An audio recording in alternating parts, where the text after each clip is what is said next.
On August 23, 1939, just 9 days before the outbreak of World War II, Nazi Germany under Hitler and the Soviet Union under Joseph Stalin secretly negotiated a non-aggression pact between the two states, thanks to the diplomacy of the foreign ministers of both European powers, Joachim von Ribbentrop and Vyacheslav Molotov. The German-Soviet pact consisted of two parts, one public and one secret. The public part was a non-aggression pact in which each signatory pledged not to attack the other. They also promised that if one of the signatories was attacked by a third country, the other would not aid that country in any way. In addition, the two agreed not to participate with other powers in any agreement against the other, whether directly or indirectly. The non-aggression agreement would be valid for 10 years and would be automatically renewed for 5 more years if neither of the signatories acted to terminate it. The secret part of the pact consisted of a protocol that established the spheres of influence of the Soviet and German sides in Eastern Europe. It recognized Estonia, Latvia, and Bessarabia as part of the Soviet sphere. The signatories agreed to divide Poland along the Narew, Vistula, and San rivers. Hitler always considered the German-Soviet non-aggression pact as a tactical and temporary maneuver. He never intended to respect the terms of the agreement for 10 years. His long-term plan had always been for the German forces to attack the Soviet Union and establish Lebensraum, living space, for Germans in the captured territories. Before taking this step, however, Hitler intended to subjugate Poland and defeat France and Britain. The non-aggression pact allowed Germany to wage these intermediate wars without fear of a Soviet attack, thus avoiding a war on two fronts. In July 1940, a month after Germany defeated France, Hitler ordered preparations for war against the Soviet Union. German diplomats worked to secure Germany's southeastern flank in Europe. In November 1940, Hungary, Romania, and Slovakia joined the Axis alliance. Thus, confident from his previous feats and conquests, the Führer decided to turn his attention to Eastern Europe, specifically the Soviet Union. Hitler was willing to break the peace with Stalin. Eager to turn the Soviet Union into a kind of colony of the German Third Reich, on June 22, 1941, Hitler, with the military support of Axis forces, launched his plan to invade the Soviet Union, Operation Barbarossa. Hitler believed the invasion would be concluded before winter, and he forbade his generals from thinking otherwise. Thus, a day before the invasion, 3,050,000 German soldiers waited for the start of the largest military operation to date, spread from Finland to the Black Sea. About 950,000 soldiers from other German allied nations accompanied the Germans. These troops would play a fundamental role in the German disaster in Stalingrad a year and a half later. By December 1941, it was clear that the course of the war in the Soviet Union was not as the German High Command had planned, as Leningrad and Sevastopol continued to resist in the north and south respectively, and the offensive against Moscow had reached a stalemate. Then, when they least expected it, the Germans found themselves fighting against a Soviet counteroffensive from the Russian capital, and had to face the fact that despite having killed and captured hundreds of thousands of Red Army soldiers in the past months, somehow the Soviet High Command had found enough reserves to launch a powerful counteroffensive. Having failed to capture Moscow, Hitler then focused on the oil fields of the Caucasus. Despite not having the approval of his generals, Hitler insisted on capturing these deposits, reprimanding them, accusing them of knowing nothing about economics. Operation Blue, as the German campaign in the south of the Soviet Union was called, had as its objectives the capture of strong points on the Volga first, and subsequently, the advance on the Caucasus. Naturally, being involved in a global war, the Third Reich required an enormous amount of oil reserves to keep its entire military industry active. Operation Blue, the road to Stalingrad. On May 10th, General Friedrich Paulus, commander of the German Sixth Army, presented Field Marshal Fedor von Bock with a sketch of Operation Friedrich. Paulus had recently taken command of the Sixth Army after his previous commander, Walter von Reichenau, had died of a heart attack suffered after jogging in the Russian countryside at sub-zero temperatures. Operation Friedrich meant consolidating the front in front of Kharkov, recently captured by Germany.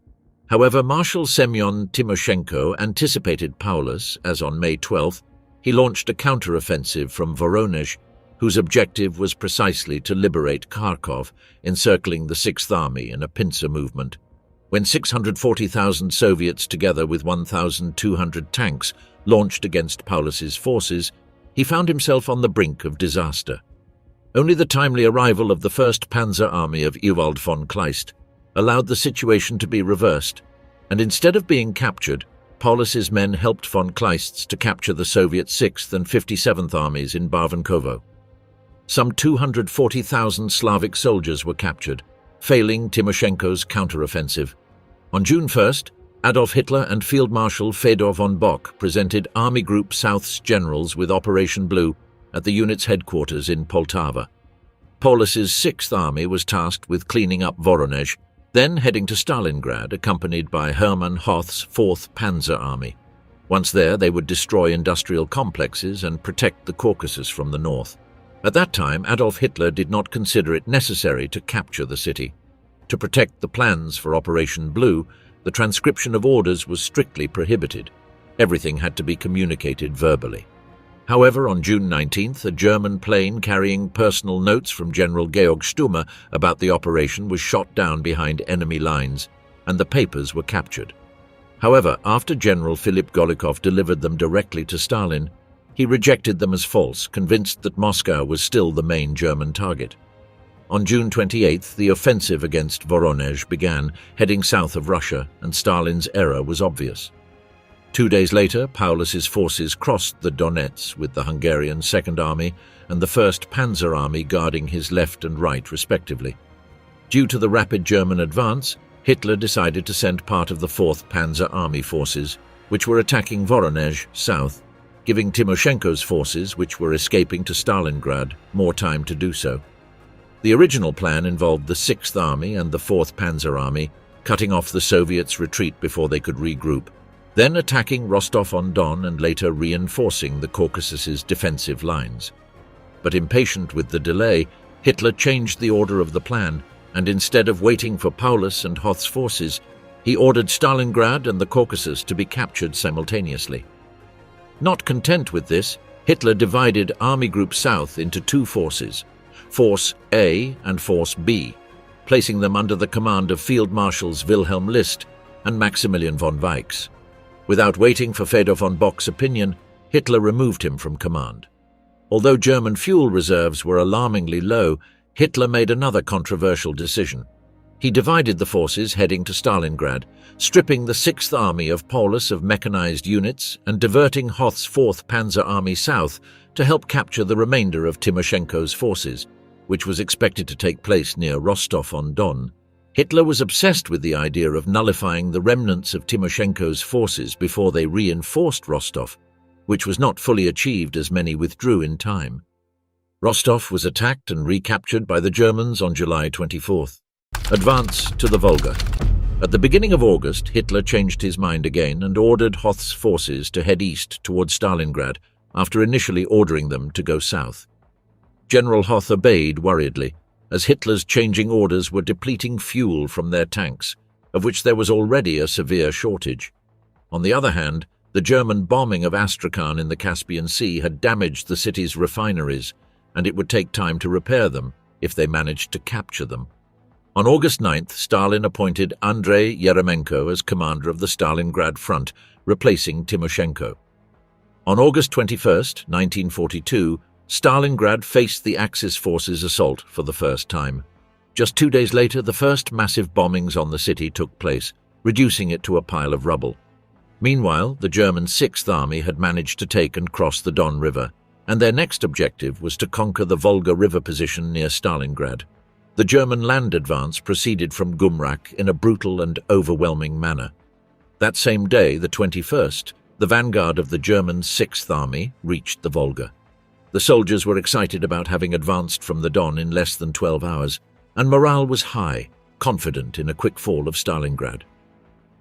From the south, Hoth's advance was slower, as Yeremenko had placed most of his forces against the 4th Panzer Army. Additionally, Hitler had taken away an armoured corps from General Hoth. On August 29th, as the first German lines were already appearing on Stalingrad's horizon, Zhukov arrived in the city, recently appointed Deputy Commander-in-Chief second only to Stalin. This required the deployment of the 62nd and 64th Soviet armies, as well as the dismissal of General Anton Lopatin, leader of the 62nd Army, and his subsequent replacement by General Vasily Chuikov. Chuikov, known for his iron will and determination, integrated thousands of women into the army.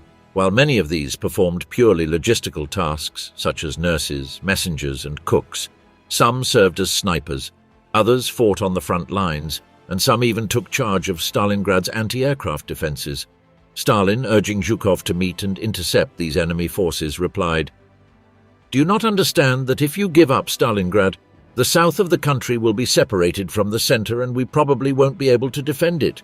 Besides losing our main waterway, it is not only a catastrophe for Stalingrad, but for the country, as oil will also be lost." A counteroffensive was launched, which partially alleviated the situation in the north of the city. Zhukov's order was emphatic: do not surrender Stalingrad. For his part, Friedrich Paulus, the head of the German Sixth Army, was concerned that the defense of his flanks rested on Italian, Romanian, and Hungarian units, which were much weaker and worse equipped than the German units. Despite this, Hitler did not share any of Paulus's concerns. The first German assault on Stalingrad. On September 14, 1942, the first German assault on Stalingrad took place. Stalin, aware that he had to prevent the Germans from dominating the Volga River at all costs, called upon the 13th Guards Rifle Division, led by Alexander Rodimtsev. This military unit, along with the Soviet 8th Air Force, provided indispensable support to the Soviet army. On September 15th, Soviet reinforcements began arriving from Siberia and Mongolia. Stalingrad was in total chaos. Each neighborhood, street, and house was a potential battlefield. As the days went by, the German troops, despite outnumbering the Soviets, began to suffer under the yoke of Soviet snipers. By mid-September, 8 of the 20 divisions of the German Sixth Army were fiercely fighting within the city. However, the Soviets continuously reinforced the front with troops from Siberia and Mongolia. General Paulus, suffering from dysentery, was continuously pressured to provide a date for Stalingrad's fall and developed a tic in his left eye, which later spread to the left side of his face. At this point, German casualties soared, as the German soldier was not trained for street fighting, the toughest form of combat. Although Paulus knew that Soviet casualties were at least double those of the Germans, his human resources were rapidly depleting, with only one division in reserve. In this battlefield, the Germans were under constant tension as the Soviet soldier had become a master of camouflage and ambushes were common. Night offered no rest for the Germans, as the city's defenders preferred to attack at night, neutralizing the danger of German bombers. However, night was not a limitation for Russian bombers, which flew over the city dropping small 400-kilogram bombs. Eventually, the Sixth Army requested the Luftwaffe to keep pressure on Soviet aviation at night, because the troops have no rest. If the night bombings, anti-personnel mines, and enemy infantry ambushes were not enough to keep the Germans in Stalingrad on alert, snipers certainly captured the attention of German officers. The number of officers killed by snipers also skyrocketed, and premature promotions soon became necessary to replace the fallen. The neurosis a soldier could develop from being constantly subjected to the tension of the so-called Rattenkrieg, rat war, was not an excuse to abandon the battlefield, as neither the Germans nor the Soviets recognized this condition, considering it cowardice, which was usually resolved with immediate execution. Heavy artillery became useless in this urban fighting environment because, due to its lack of precision, it couldn't target a house occupied by the enemy without risking hitting adjacent houses occupied by friendly troops. Chuikov ordered the artillery to be moved to the eastern bank of the Volga to attack behind German lines, aiming to destroy communication lines and infantry formations in the rear. To know where to shoot, an observation officer had to peek from a rooftop in the city, often resulting in death at the hands of a German sniper. Only the Katyushas were left in Stalingrad, hidden in the sandbank of the Volga. Unlike the German command posts, the Soviet command posts were in the city, and thus exposed to attacks. On one occasion, a German tank positioned itself at the entrance of the artillery commander's bunker of the 62nd Army, and he, along with his staff, had to dig to save themselves. Despite having the initiative, the higher enemy casualty rate per capita, and better technical means, the invading army struggled greatly to conquer a city that, having been savagely bombed, offered ideal conditions for street-by-street defense. Combined infantry and armored attacks were useless in the chaos of urban combat. Soon the city was covered with a repulsive, putrid atmosphere. The reason was obvious. The corpses of soldiers from both sides decomposed under the rubble. The stench and diseases soon took their toll. Even in this hellish scenario, the Nazi anti-Semitic policy was still practiced. The Feldgendarmerie had been capturing Jews and detaining civilians fit for work, executing about 3,000 Jewish civilians, including children, by the Sonderkommandos of the Einsatzgruppen, and sending about 60,000 to Germany for forced labor. The Sonderkommandos left Stalingrad on September 15th, having already killed nearly 4,000 civilians.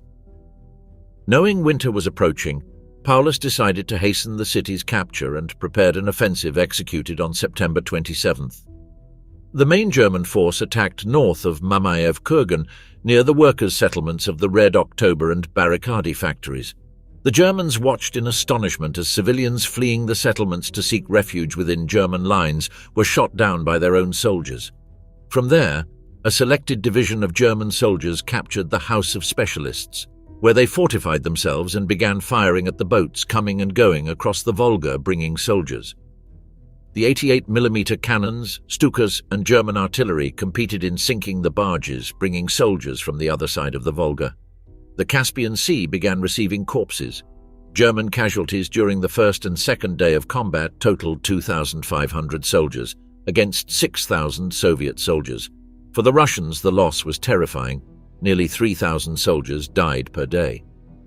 By late September 1942, casualties on both sides were so high that all of Stalingrad was covered with an extremely nauseating smell, caused, of course, by the accumulation of corpses. This worsened even more after the major German assault on the factory district on September 27, 1942. The result of this German assault was the attainment of control over 75% of Stalingrad. Oddly enough, some Soviet soldiers, for various reasons, deserted their ranks to join the German troops. These Soviet deserters were known as Hiwis, and their number was not insignificant. In fact, by the end of the Battle of Stalingrad, approximately 50,000 Hiwis are estimated to have died. Although the German troops managed to penetrate the city, or what remained of it, they never fully took control as they couldn't reach the docks. And as long as these docks remained in Soviet hands, the necessary reinforcements and supplies to continue the battle could flow regularly. German battalions and brigades that attempted to reach the docks were practically annihilated, losing 50% of their forces. By October, the Germans had not conquered the entire city, but had occupied 80% of it. In that October, the Germans captured the Red October tractor factory and the Barricadi gun factory, with Russian casualties increasing at a rate of 4,000 soldiers per day. By October, Hitler and his commanders realized they could not take the city in the fall. Winter was approaching, so all arrangements were made to endure the harshest winter there, reminiscent of the previous terrible winter. By the end of October, diseases began to take their toll on the German soldiers. Paratyphoid, typhus, and dysentery began to wreak havoc. By late October, the Germans learned through prisoners that the Soviets were preparing a massive counteroffensive. They had noticed movements on their flanks. To protect themselves, Paulus had erected a barrier on his left flank to prevent attacks from the north, using Romanian, Italian, and Hungarian units. Operation Uranus. Indeed, the Soviet High Command prepared a major offensive directed against the northern and southern flanks. Around 1,700,000 men were being accumulated, that is about 200 divisions, mostly Siberian, in addition to tanks and cannons from Moscow and the Urals. The plan consisted of a pincer maneuver to encircle, trap, and envelop the entire 6th Army, breaking through the German rear on both the northern and southern flanks, attacking where the Axis forces were weakest. Although Stalin initially refused to divert resources from the urban combat itself, he saw these plans as the best opportunity to change the southern front and reverse the entire situation in Stalingrad. So he supported the idea of encirclement, even if it meant reducing the ammunition quota of the 62nd Red Army, which was defending the city alone. The idea of surrounding a German army under these conditions was audacious, but there was no other viable possibility after the constant errors in the Soviet offensives at the beginning of 1942. Winter arrived with its snowfalls, and the city was enveloped in a white blanket with temperatures around -18 degrees Celsius. Street fighting almost completely ceased during the night. At night, the opposing groups made temporary truce signals with flags that peeked through the holes in the ruins. It was tacitly permitted to retrieve some of the fallen in no man's land, and an unofficial exchange of supplies was also conducted between small groups from both sides, carried out very discreetly during spontaneously arranged truces. On November 19, 1942, the 3,500 Soviet cannons began ruthlessly pounding the weakest enemy lines between Serafimovich and Klestkaya. These were the Romanian formations that were lacking anti-tank material amidst the snow and the bleak fog of the landscape. To the sound of trumpets, the howitzers and Katyushas fell on the Romanian sector. After an hour of pounding, the rifle battalions advanced over the ranks of Romanians and Italians. The Romanians of the 2nd and 4th Corps were able to contain the first waves of attackers and were then overrun by T-34 tanks by midday. When the bunkers were demolished, the Romanians ran across the White Plain, being pursued by the Siberian waves. Although there were some attempts to respond to the attack, the commanders of the 6th Army did not take the attack seriously until it was too late. Even the fighting within Stalingrad itself did not stop for several days after the Russian attack began. The Stukas rushed to the disaster site, but nothing could be done. Although the southern attack was weaker for many reasons, this sector was also successfully attacked, and the trap columns advanced without major setbacks, except for isolated counterattacks that only caused temporary halts. The objective where the trap pincers converged was the small town of Kalash and its bridge, where the Germans had no force to face the threat, and where their workshops and supply depots were exposed. The disaster was total. Paulus's 6th Army was trapped in Stalingrad with about 250,000 men and no major supplies. The Cauldron. The German High Command ordered the withdrawal of the bulk of the 6th Army from Stalingrad southwest towards the Don to avoid encirclement.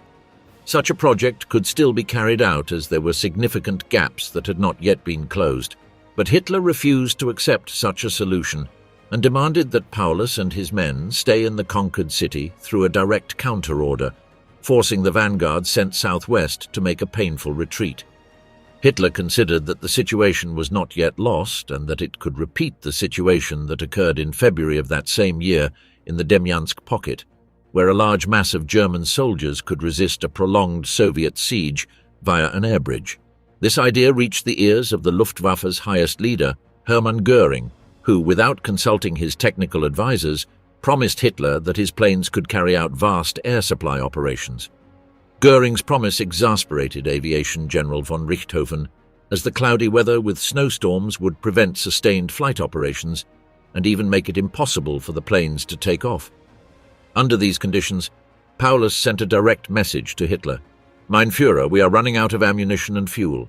Sufficient and timely supply is impossible. Under these circumstances, I request full freedom of action." The Soviet pincers closed in less than 4 days of fighting. By November 24th, it was already impossible to escape from Stalingrad. The 94th Division, under General Walter von Seydlitz-Kurzbach, seeing that Paulus lacked initiative, ordered his troops to evacuate their sector and break the blockade, hoping the other divisions would follow in his unauthorized retreat.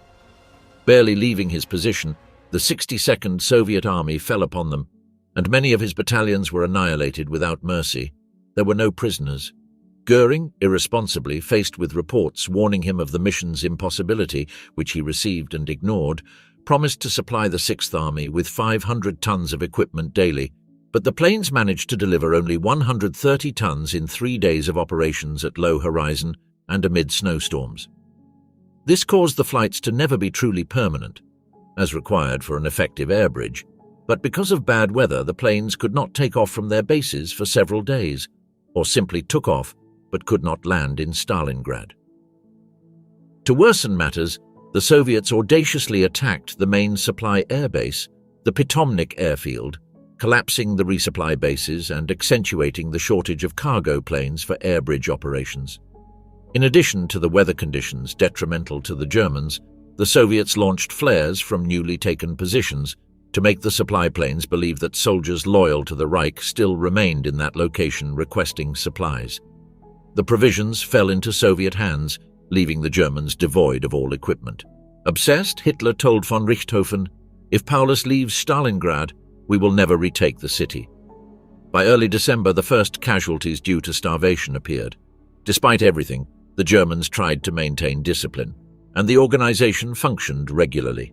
Stalingrad became a cauldron, der Kessel, where, without sufficient water or food, attacked by epidemics and amid the putrid smell of decomposition, the Germans prepared to endure a long siege amid the greatest hardships. Hitler appointed Paulus field marshal, as no marshal had ever surrendered in German military history, and he expected Paulus to commit suicide before being captured by the Soviets. But reports of the hardships endured by the soldiers, which Paulus himself observed while inspecting the front troops, reassured him, thinking that everything had been given in the fight and personally exempted him from obligations to this corporal running the country. In fact, Paulus privately informed other generals, such as Arthur Schmidt, Seydlitz, Jänecke and Strecker, that he would not commit suicide, and the other officers were forbidden to do so to share the fate of their soldiers. Thus, about 250,000 soldiers were trapped in a pocket with the order from Hitler not to retreat or surrender. Despite the promises of Göring, Air Marshal and Supreme Commander of the Luftwaffe, to supply the troops from the air, the delivery of resources to the German troops was almost impossible, and only a few flights were carried out. The Germans could use the Pitomnik airfield, but it was subject to continuous Soviet attacks. The Junker Ju-52s arrived with supplies and immediately departed back, evacuating the wounded. Even so, the few planes were not enough, and those fortunate enough to board escaped the hell, with the wounded hanging from the doors and some desperate ones attempting to fly, clinging to the wings, where none survived. After the fall of Pitomnik on January 16th, only the improvised Gumrak airfield remained, smaller and in worse condition than Pitomnik. But Gumrak also fell into Soviet hands on January 23rd. From that day on, the starving German troops could only receive provisions through crates dropped by parachutes from the Luftwaffe, which did not guarantee the supplies reached their destination. Sometimes Soviet soldiers took the provisions, they fell into the Volga River, or the German troops were too exhausted and hungry to search for the supplies among the city's ruins.